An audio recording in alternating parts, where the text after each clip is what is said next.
কি নাম দি মাতিম মাতিম তোমাক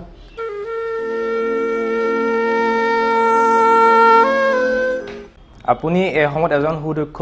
ক্ৰিকেট খেলুৱৈ আছিলে খেলিছিলোঁ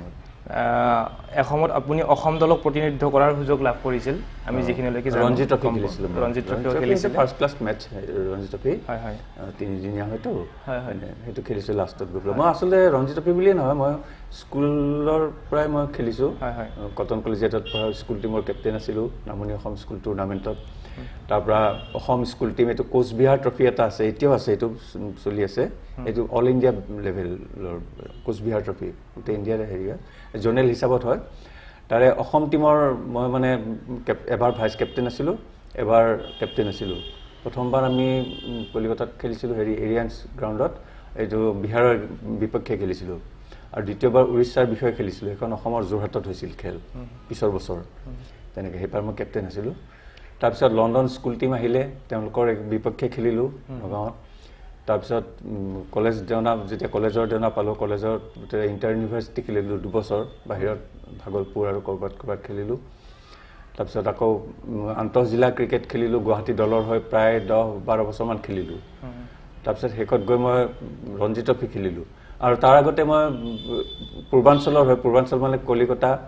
উৰিষ্যা বিহাৰ আৰু অসম এই চাৰিটা জন আছিলে তেতিয়া জনৰ পৰা চিলেক্ট হয় এটা টীম হয় সেই টীমৰ মানে পূৰ্বাঞ্চল টীম সেইটো টীমৰ মই চিলেক্ট হৈ পেলাই বম্বেত খেলিব গৈছিলোঁ হেৰিৰ লগত ৱেষ্ট জন তাৰমানে পশ্চিমাঞ্চলৰ লগত বিপক্ষে আৰু সেই পশ্চিমাঞ্চলত আছিলে সুনীল গাভাস্কাৰ একনাথ চোলকাৰ তেনেকুৱা খেলুৱৈসকল আছিলে তেওঁলোকৰ বিপক্ষে খেলিছিলোঁ মই খুব ভাল লাগিছিলে সেইবিলাক সুনীল গাভাস্কাৰক মই নিজে বলিং কৰিছোঁ তাৰপিছত আকৌ একনাথ চোলকাৰৰ বল খেলিছোঁ নিজে এইবিলাক অভিজ্ঞতা আৰু ভাল লাগে তাৰপিছত শেষত গৈ মই ৰঞ্জি ট্ৰফি খেলিলোঁ অসম টীমৰ হৈ পেলাই সেয়াই আৰু তাৰপিছত গানলৈ আনিলোঁ দাদাহঁতে গানত মই সুধিলে কম মই পিছতখিনি বাৰু আপুনি এসময়ত এজন সুদক্ষ ক্ৰিকেট খেলুৱৈ আৰু ৰঞ্জি ট্ৰফিও খেলিলে অসমৰ হৈ প্ৰতিনিধিত্ব কৰিলে কৰাৰ সুযোগ পাইছিলে তাৰপিছত এজন কণ্ঠশিল্পী আৰু কণ্ঠশিল্পী আপুনি অতি জনপ্ৰিয় হৈ পৰিলে অসমত আৰু ফাৰ্ষ্ট আপোনাৰ যেতিয়া এণ্ট্ৰি মাৰা বুলি কয় তেতিয়াৰ পৰাই আপুনি প্ৰথম ছবিখনে জনপ্ৰিয় হৈ গৈছিলে তো এজন ক্ৰিকেট খেলুৱৈৰ পৰা এজন কণ্ঠশিল্পীলৈকে যিটো আহিবলগীয়া পৰ্যায় বা আহিলে কিয় আচলতে এইটো কথাটো হৈছে কি আমাৰ ঘৰখন সংগীত চলচ্চিত্ৰ এইবিলাকৰ লগতে জড়িত অভিনয় দাদাহঁতৰ কথা কৈছোঁ মই তেতিয়া সৰু ক্ৰিকেট যদিও খেলি আছিলোঁ এইখিনিতে আমাৰ ৰেক এখন আছিলে খুব ডাঙৰ ৰেডিঅ' এটা আছিল আৰু মই যদিও ক্ৰিকেটৰ প্ৰতি আগ্ৰহী আছিলোঁ কিন্তু মই গানো খুব ভাল পাইছিলোঁ লগে লগে গান তেতিয়া নাগাওঁ কিন্তু সেই ৰেডিঅ'ত শুনি শুনি ৰফি চাহাবৰ গীত কিশোৰ কুমাৰৰ গীত মুকেশৰ গীত বা ইভেন KL চেহগল চাহাবৰ গীত বা ফিমেল ভইচৰ লতা মংগেশকাৰ আশা ভোছলে যিকোনো মানে মেলোডি গান আৰু মোৰ শুনিলে গানটো মনত থাকি যায় আৰু সেইবোৰ খুব চিঞৰি চিঞৰি মই বাথৰুমত গাই থাকোঁ চিঞৰি চিঞৰি মানে কিশোৰ কুমাৰে কেনেকৈ গায় সেইটো ষ্টাইলত গাব চেষ্টা কৰোঁ আকৌ ৰফি চাহাবে কেনেকৈ গায় ৰফি চাহাবৰ ষ্টাইলত গাব চেষ্টা কৰোঁ আৰু KL চেহগল চাহাবৰ মাতটো অকণমান বেলেগ ধৰণৰ সেইটো মাত উলিয়াবলৈ চেষ্টা কৰোঁ মুকেশৰ অলপমান নেজুল ভইচ এটা আছে সেইটো উলিয়াব চেষ্টা কৰোঁ সেইবোৰ বোধ কৰোঁ চিঞৰি চিঞৰি গাই থাকোঁতে দাদাহঁতে শুনি থাকে দাদাহঁতে শুনি যেতিয়া 68ত আৰম্ভ হৈছে আৰু 68 চনত ডাক্তৰ বেজবৰুৱা কাম ৰেকৰ্ডিং হ'ব আৰু তেতিয়া দাদা ৰমেন বৰুৱা মোৰ দাদা মিউজিক ডাইৰেক্টৰ আছিলে গানবিলাক শুনাই আছিল বজেন্দাত পৰিচালক আছিলে শুনাই আছিলে এই তেতিয়া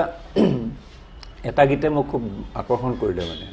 এই গীতটো শুনি পেলাই মই উঠি গ'লোঁ অকণমান উঠি গৈ পেলাই শুনি আছোঁ শুনি গীতটো মনত থাকিয়ে গ'ল অকণমান সুৰটো আৰু মোটামুটিভাৱে তেনেকৈ আৰু মই গানটো অকণমান শুনিলে মনত থাকি যায় সাধাৰণতে সুৰবিলাক অলপ অলপ সেই গানটো শুনি তাৰপিছত তেনেকৈ গ'ল গানটো মনত থাকি গুণগুণাই থাকোঁ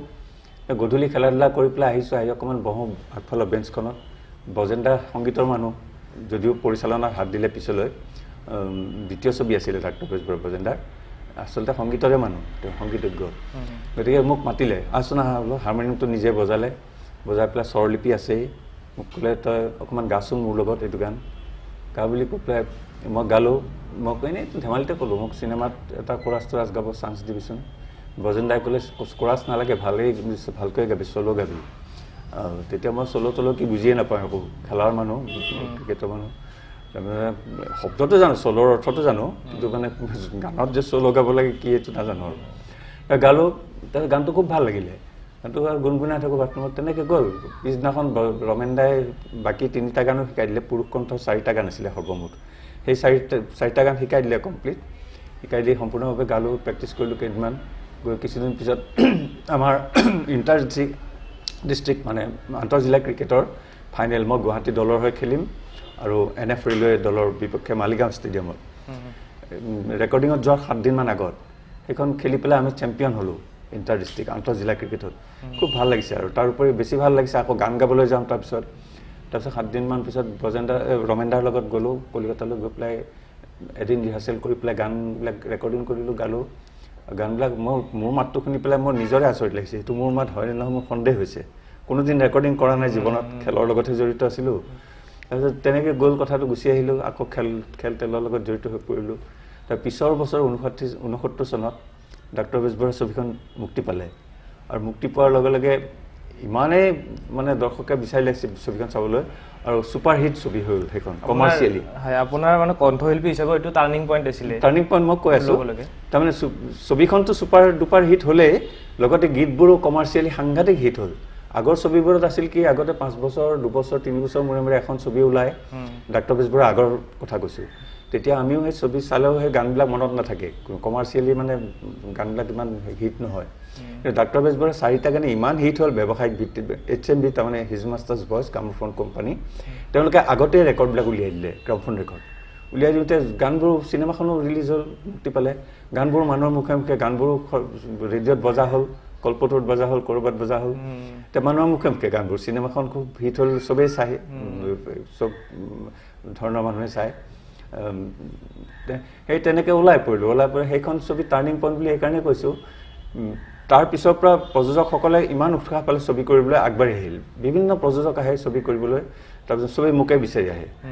গীত গাবলৈ দীপেন বৰাক ল'ব লাগে তেতিয়া কলিকতা নহ'লে বম্বেত যাব লাগে ৰেকৰ্ডিং কৰিবলৈ কাৰণ গুৱাহাটীত তেতিয়া ষ্টুডিঅ' নাই ৰেকৰ্ডিং ষ্টুডিঅ' হয় মই কলিকতাত মাহটোত ক'ৰবাত 3খন ছবিৰ কাৰণে যাব লাগে কেতিয়াবা 2খন ছবি কেতিয়াবা 5খন ছবি তেনেকৈ অহা যোৱা কৰি থাকিব লাগে আৰু সেই অহা যোৱা কৰি থাকিব থকাতে মই খেলত সময় দিব নোৱাৰোঁ সেই তেনেকৈ লাহে লাহে খেলটো বাদ পৰি গ'ল আৰু সেই সংগীতত ডক্টৰ বেজবৰুৱা যে প্ৰথম হিট হৈ গ'ল এনেকৈ সোমাই পৰিলোঁ গীতলৈ আৰু তেতিয়াৰ পৰা এতিয়ালৈকে গাই আছোঁ অবিৰাম এতিয়ালৈকে মই 46খন ছবি হ'ল পূৰা আৰু 4খন বাকী থাকিল 50 হ'বলৈ এইকাৰণে কৈছোঁ আপুনি এইবাৰ এই যোৱা নৱেম্বৰত মোৰ 50 বছৰ সম্পূৰ্ণ হৈছে গীত গোৱা সোণালী জয়ন্তী বৰ্ষ 17 নৱেম্বৰত কৰিছিলোঁ ৰেকৰ্ডিং প্ৰথম 68 ষ্টেচনৰ আৰু এই নৱেম্বৰৰ 17 তাৰিখে মোৰ 50 বছৰ সম্পূৰ্ণ হৈছে সোণালী জয়ন্তী সম্পূৰ্ণ হৈছে আৰু গল্ডেন জুবলি গতিকে এই 50 বছৰৰ লগত যদি খাপ খাই 50খন ছবিও হ'লহেঁতেন বেছি ভাল লাগিলহেঁতেন কিন্তু আফচোচ নাই যিখিনি দিলোঁ কিন্তু বেছি ভাল লাগিলহেঁতেন আৰু 4খন হ'লে 50 সোণালী জয়ন্তী বৰ্ষ ভাল লাগিলে প্লাছ লগতে 50খন ছবি এতিয়া বেছি ভাল সেইটো অকণমান থাকি গ'ল আৰু যিয়ে নহওক তথাপিও আপোনাৰ যিখিনি গীত আজিও একে জনপ্ৰিয় কমি যোৱা নাই এইটো গাই আছোঁ আৰু ভগৱানৰ আজিৰ প্ৰজন্ময়ো মানে শুনি বহুত ভাল পায় যি নহওক আপোনাৰ ছবিৰ প্ৰথম গীতটি এফাকি যদি শুনিব কি নাম দি মাতিম তোমাক নিবিড় গোপন কি যে মায়া কি নামৰে সোণ পৰশত স্বৰ্ণালী হয় হিয়া যি নাম দি মাতা সেই মিঠা জীৱন মৰুৰ তুমি ছায়া চম্পাবনৰ সুবাস লাগি উন্মনা মন হিয়া কি নাম দি মাতিম তোমাৰ ঠিক আছে আপোনালোকে যদি চাই ভাল পাইছে মোৰ এই চেনেলটো লাইক কৰিব কমেণ্ট কৰিব শ্বেয়াৰ কৰিব আৰু ছাবস্ক্ৰাইব কৰিব আৰু নতুন ভিডিঅ' পোৱাৰ কাৰণে বেল আইকনটি দবাব ধন্যবাদ নমস্কাৰ